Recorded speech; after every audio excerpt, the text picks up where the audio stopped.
Hi everyone, it's Laura and I hope you're all doing really well today.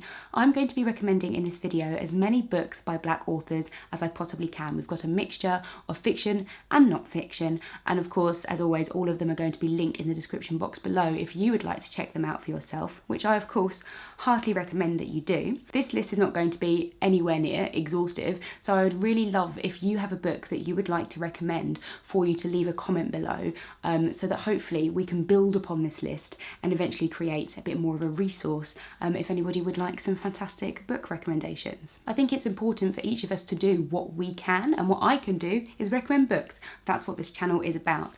But it's also really important to not lose momentum and not get weary with the discussion on racism, and not just think, oh, it's over now because protests have petered out, for example. So for that reason, I have a mix of non-fiction here. Some of it is about different Black authors' experiences growing up in the UK and in the US. I've also got some books about colonialism and imperialism and about Britain's past, which I think is especially important because a lot of literature that's been written about slavery and its aftermath and the experience of racism has been historically very US focused, and there is a distinct lack of education in the UK and Europe as to our own role in the slave trade and in colonialism and racism globally, historically. So I'm really pleased to recommend some UK and European focused books on that. And then I have a whole ton of fiction. Some of these stories tackle racism as a central theme and some of them don't, but I really want to recommend as wide a range of authors to you as possible, because I think we can't allow a Black author to have to be a representative of their race. You can't just read Zadie Smith and be like, right, good, that's a Black person, I'm not racist anymore.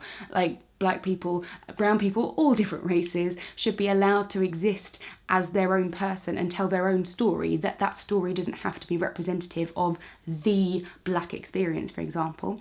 And the other reason I want to recommend as many as possible is that the more of these stories we read and consume and talk about and promote, the more the publishing industry will realise that people are interested in these stories, and these stories sell and these authors will sell, and it will help the very white, very traditional publishing industry to open up and realise that there is a market for this, and these authors have important things to say. So the more of these books we buy and read, the more it will help other more disadvantaged authors from different classes, different races, to get their voices heard.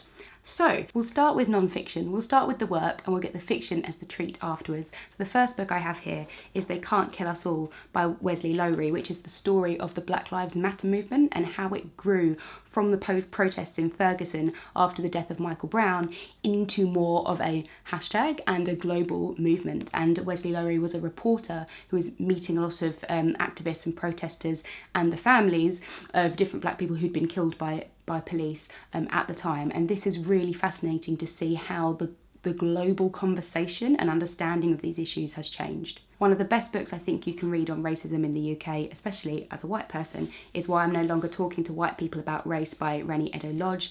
This is about Reni's experience of trying to explain her experiences of racism to white people and just getting that vacant non-understanding.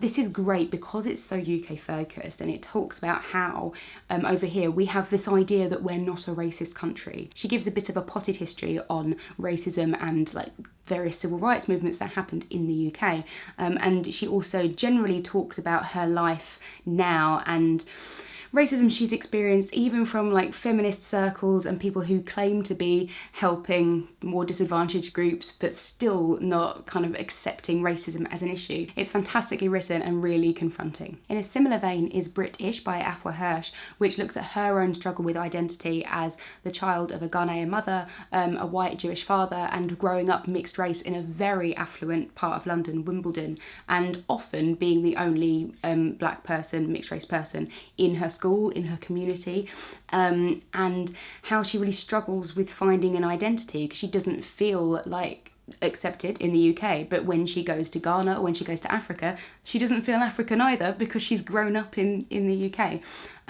So it's a very different kind of perspective, and I especially enjoyed her discussing her privilege in terms of how wealthy she was. She went to a private school and her experience is very, very different to that of her partners who grew up in Tottenham, which is a much more economically deprived area of London, and how their experiences differed.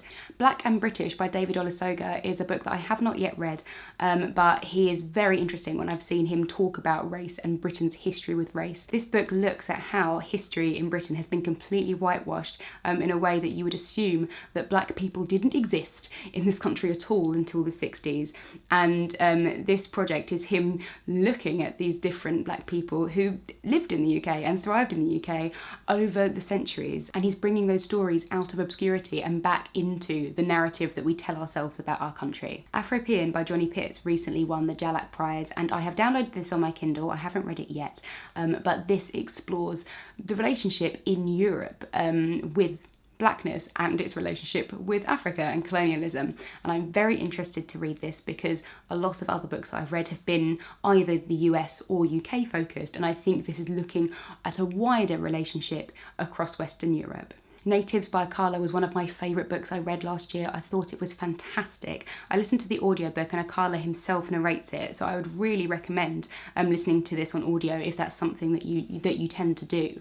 This is him looking back at his experience growing up as a mixed race boy in London in the 80s and in the 90s and what that experience was like. But he interjects his own autobiography with context of the UK's colonial past and the idea of empire, and this is a great introduction to that. If you're not very aware of the kind of things that Great Britain did around the world and how they influenced slavery and racism in multiple countries and the upshot of that, then this is a fantastic book to read.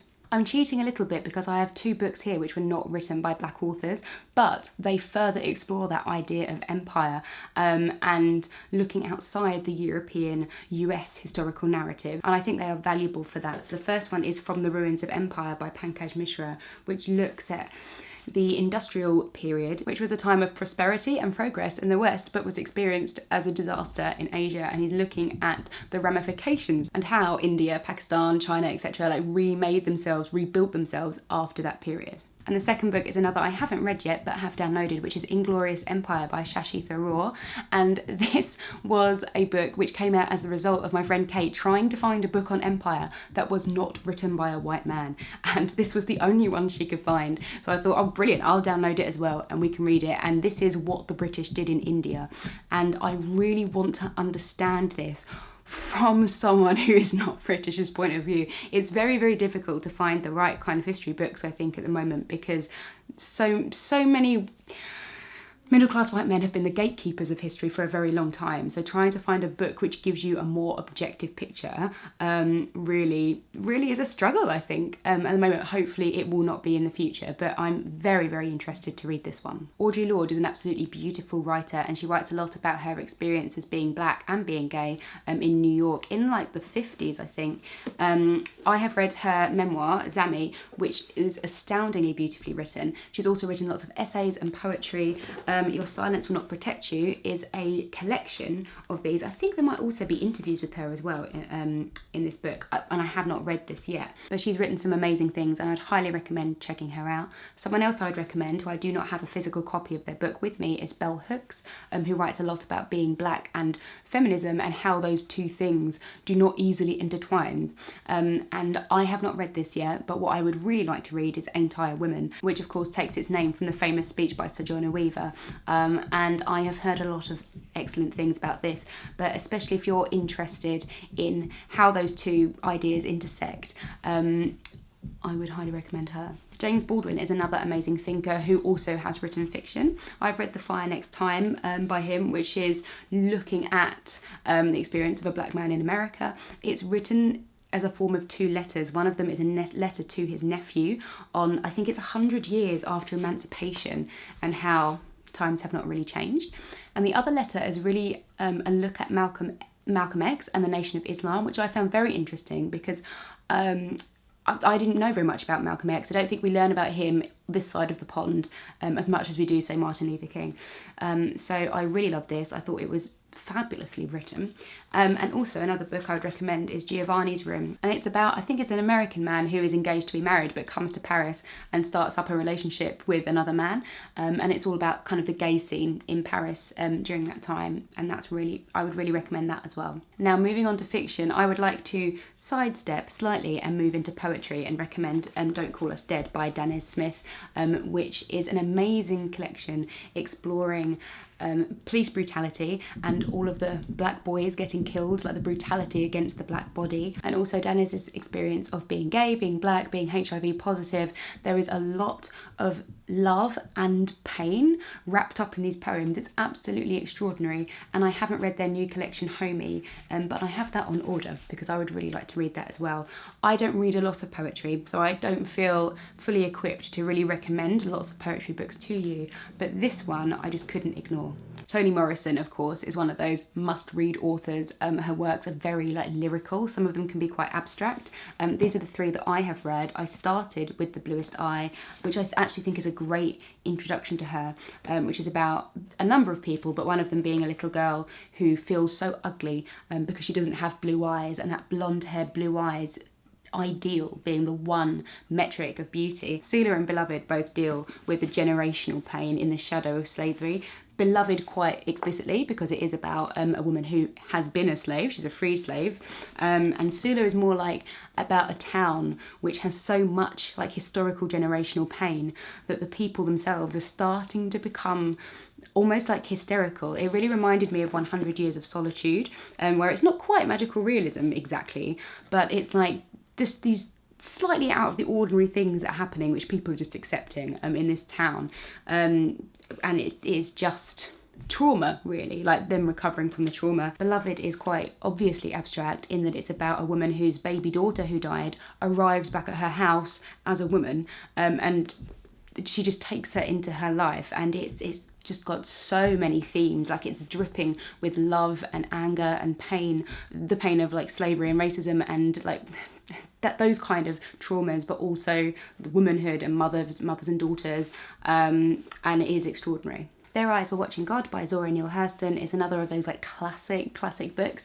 and is about a young girl, Janie, who goes from being a very sort of quiet teen to eventually kind of owning herself and owning her own story. It's set very early on in the 20th century, so not too far out of the shadow of slavery, and most of the plot, I think, revolves around them building a new town, like a sort of coloured person town, and Janie's journey like through this and through a couple of dodgy marriages into like her own selfhood. Seeing Unburied Seeing by Jesmyn Ward is another book which is dealing with the aftermath, the generational legacy of slavery, and also mass incarceration. This book is teeming with ghosts. You can really feel the pain and the grief like throughout it, and it's amazingly well executed. Alice Walker is another of those classic authors that you absolutely need to read. Of course, The Colour Purple is a phenomenal book. It deals with abuse, it deals with sexuality, with queer identities in the black community, with the difference between black African Americans and African communities at that time. Absolutely fantastic. You Can't Keep a Good Woman Down is a book of her short stories, which I really enjoyed. It's a lot more contemporary than The Colour Purple, but I think it's fantastic. And on the theme of short stories, I would also recommend Whatever Happened to Interracial Love by Kathleen Collins, which I think was recently republished. And these stories, if I'm not mistaken, take place around the 60s and 70s.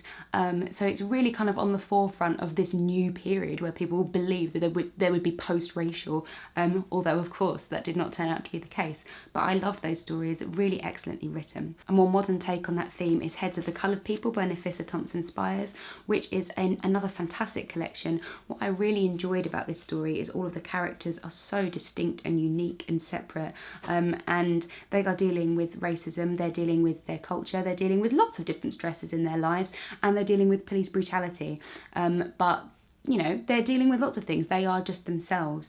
You've got somebody who is into anime and is going on the way to Comic-Con when a disaster occurs. There's somebody who It's dealing with a woman who fetishizes like disabled men, like going out with disabled men in wheelchairs and things, and that's like weird. There's a girl who is an ASMR artist on YouTube, and she's getting a little bit fetishized because of her race and like the sexuality of that kind of content that she's creating.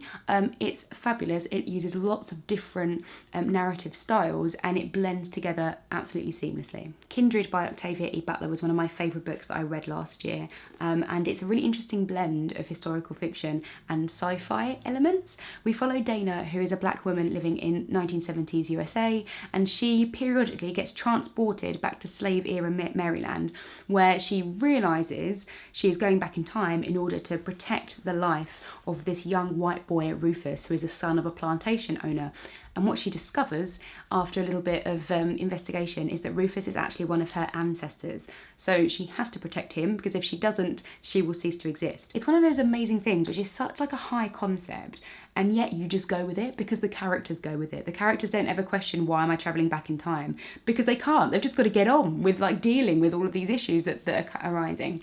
And I feel like it's so like heart in your mouth, because you're so scared for Dana. She's so vulnerable when she's back in Maryland, and the threat of like violence is so like omnipresent in this book, but it's handled so well. It's really like thrilling, and I love the development of Dana and Rufus's relationship as the years progress. Definitely one I recommend. Chimamanda Ngozi Adichie obviously writes some amazing non-fiction as well as fiction. It's a fiction I really like, although of course she did write Why We Should All Be Feminists a few years ago to much acclaim.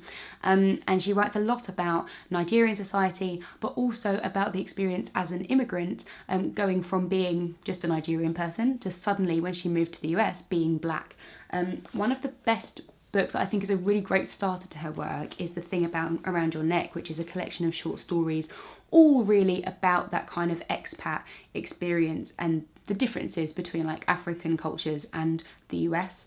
I also would highly recommend Americana if you're interested in books on the idea of race, which again is about a student who comes to the US to study and her boyfriend who stays in Nigeria, and how their lives kind of develop over the years.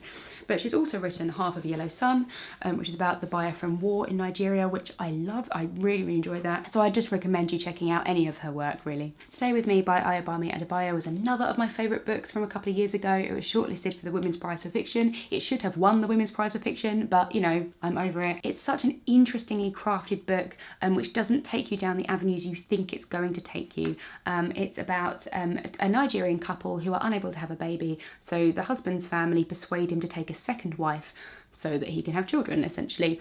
But it's really about both of them like coming to terms with different aspects of their family. It's not about this kind of two wives against each other narrative that you think it's going to be. There's all sorts of different family secrets. Yejide is also looking back at her relationship with her mother as she struggles to become a mother herself. It's just phenomenally written. Red at the Bone by Jacqueline Wilson was a recent read for me, but I really enjoyed this book. It's a look at a family across different generations. A woman who had a baby when she was 16 and left the baby with her parents, and the baby's father went to university. The book jumps around in time and we get chapters from different people's perspectives at different points in their history, but it's the whole narrative is really pegged together by this event, which is the daughter Melody's 16th birthday, which they are all attending, and it's just very skillfully done. You learn so much about these characters, and not just them but their parents and their own histories in such a small amount of space. I loved this idea of family and identity and what one generation gives on to the other. I really enjoyed it. Some British authors now, and the first one I want to recommend is N.W. by Zadie Smith. I have quite a mixed relationship with Zadie Smith, but N.W. I really loved.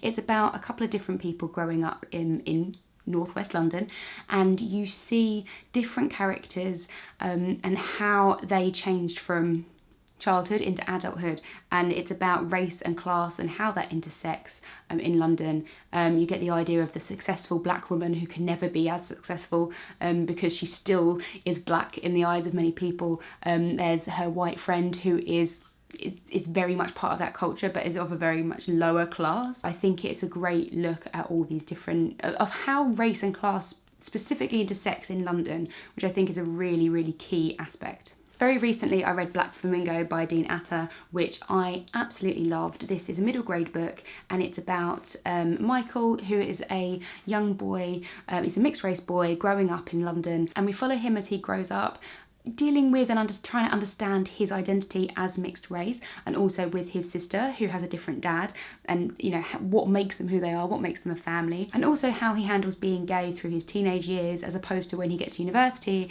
and gets involved in the drag scene as the Black Flamingo. And it deals with elements of identity in so many different angles, but in such a beautiful way. It's written in verse, there's illustrations.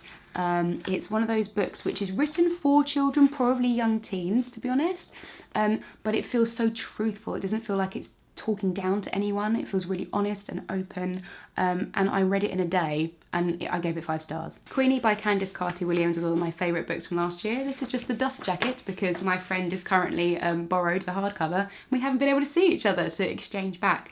But this is a fantastic contemporary fiction about Queenie, who is a young black woman in London. She's dating some very questionable men.